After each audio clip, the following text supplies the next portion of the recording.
That's $5 trillion. So the whole point here is, regardless, it's big numbers, and they can leverage that out again and again. And you're forced to decriminalize drugs because then that destroys all the gangs. It destroys the criminal groups that are funded at the low level, the junkies that rob your house to get it because it's so expensive. Cops stop getting killed by doing it. They don't have excuses to SWAT team you, run checkpoints, do all this. Yep. Yeah. I mean, it's a self-filling thing. You know, it all fuels itself, and basically, it's going to be a big machine to stop. And everywhere I go, all the college campuses, you know, all the kids, you know, all ask the same thing. Well, what can I do? What can I do? And I think, you know, what Alex is doing here is the start of it all. And Number one, stop using the crap. Stop using it, but don't be afraid to speak up about it. You know, don't be afraid to talk up. Don't be afraid, because these people will bully you with their, like, you know, drugs are evil, children are good type of logic, and that convincing that people belong in a cage because they use some sort of a substance. Nobody belongs in a cage because they're sick.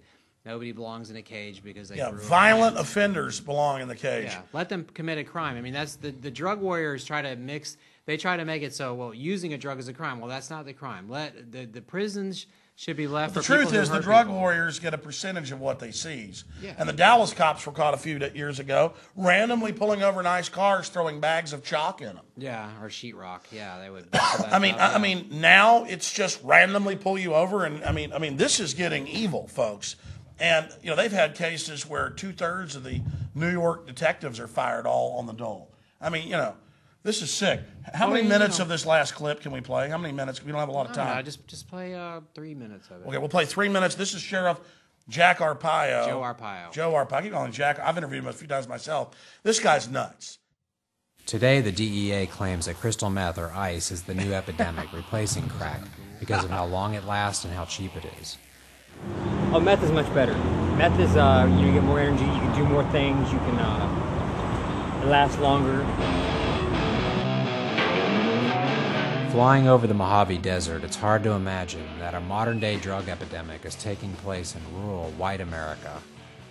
What are you in here for? What am I in here for? I'm in here for possession of dangerous drugs. Which was?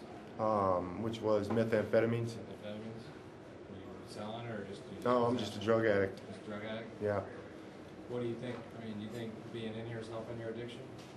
Left, left, left, right, right, left, left, left, right, right, left. I read a real bad coke habit, and I felt like methamphetamine saved my life, man, because you know I didn't have to use coke anymore. I fell asleep at the wheel pulling out of my parking lot of my house, and I woke up to the police being there, and underneath the seat of my car was 11 cents worth of methamphetamine, and they convicted me of that. In Phoenix, Arizona, a single man has created a kingdom from fighting meth and other illegal drugs. With 4 landslide victories under his belt, very few sheriffs have enjoyed the job security of Sheriff Joe Arpaio. What is this, a documentary on drugs? You either love him or hate him, and in Phoenix, if you hate him, you keep it to yourself. Don't touch that, or it's electric, you'll die. Oh, okay. We don't screw around here. This isn't Texas. All right. The reason I'm the toughest because see these guys, right?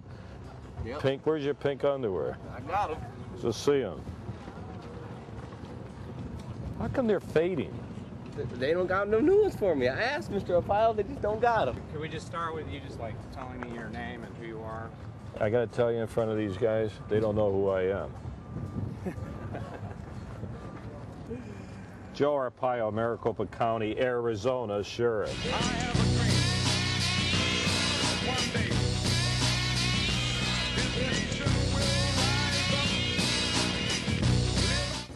This is the largest tent city in the United States, probably in the world.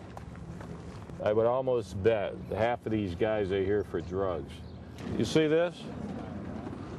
They can only mail postcards, did away with their envelopes, and on a postcard, that's me. We put the inmates in the dogs in the air-conditioned jail, and these guys are in the hot tents. It says that while inmates live in a hot desert tent city, rescue dogs live in air-conditioning comfort, right? Want me to sign this? Yes, sir, please. Everywhere I go, I sign these things for these guys. I spent 32 years fighting drugs around the world. I was a director in Mexico, South America, had offices in Panama, worked with General Noriega, had offices in Argentina. I was the only federal agent in the Middle East. Now we have armies out there. My job in Turkey, I lived in Turkey, was to stop the French Connection. And we did stop the French Connection when I was a director in Mexico. We arrested the top guy in Asuncion. Although he and his men still arrest people for crack, a newer drug has long since taken the lead. Kevin, that is pretty good stuff. I mean, he's sure just bragging about how he worked with Noriega, the giant coke dealer, who then said he was going to expose George Bush Sr. for being involved. So there's a huge military invasion overnight, and they say it's to save 2 college girls. And they go to the college girls and they go, "Nobody kidnapped us." And he's proud of it. He's proud of it, you know. I mean, how do these guys know the government ships most of it in or gets cuts of most of what's shipped in?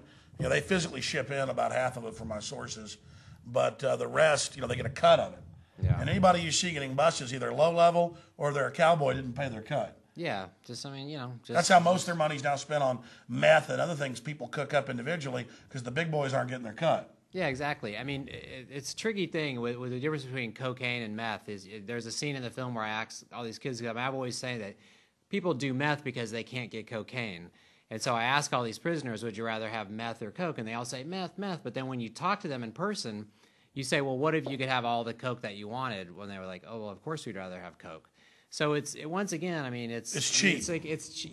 Moonshine. I mean, it's very poisonous because the materials they need to make it. Kevin, you've got me emceeing this tomorrow. I just learned of this today. I'm very excited. At Antone's at 6 o'clock. Specifically, I'm going to be emceeing the introduction with you, or? Yeah, I thought you'd get up and say a little bit, or just talk. We're going to have another friend, Mac Lindsay, is going to introduce you, and then maybe you could introduce me, and we'll show the film. Get up, I'll talk a little bit, and you can do a little Q&A, and then you can come back up if you want to and just say a few words. Just kind of play it by ear. Okay, that's it, folks. I want to thank you for watching. Kevin Booth, American Drug War, you've done an excellent job, my friend. Thanks, Alex. And Alex is the best guy I've ever known. It is a big idea, a new world order. In the near future, Earth is dominated by a powerful world government. It's known as the Bilderberg Group. Could their objective be world domination? For thousands of years, their dark order grew. Now, as they hail the birth of the New World Order, their great dream of exterminating 80% of humanity is at hand.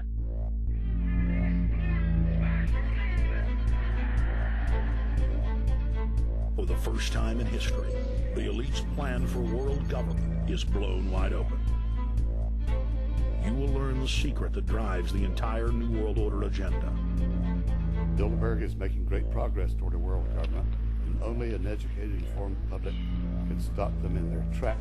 Alex, it's Chalabi, eh? For the first time, all the pieces have been put together. The dots have been connected, and the picture is crystal clear. Earth's ruling elite believe they have discovered the fountain of youth. But before they can attain it, 80% of us must die. A psychopathic technocracy is establishing world government so there can be no escape from their plan.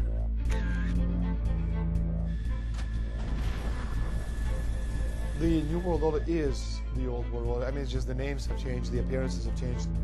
Most people have no idea. They're not after money. They have all the money they need. They're after power. That's their aphrodisiac. I was pulled out of a plane in Munich. They interrogated me 4 hours. Some shots were fired. Need you to move off the property. Their great dream of exterminating 80% of humanity is at hand. Endgame, blueprint for global enslavement. You have been warned.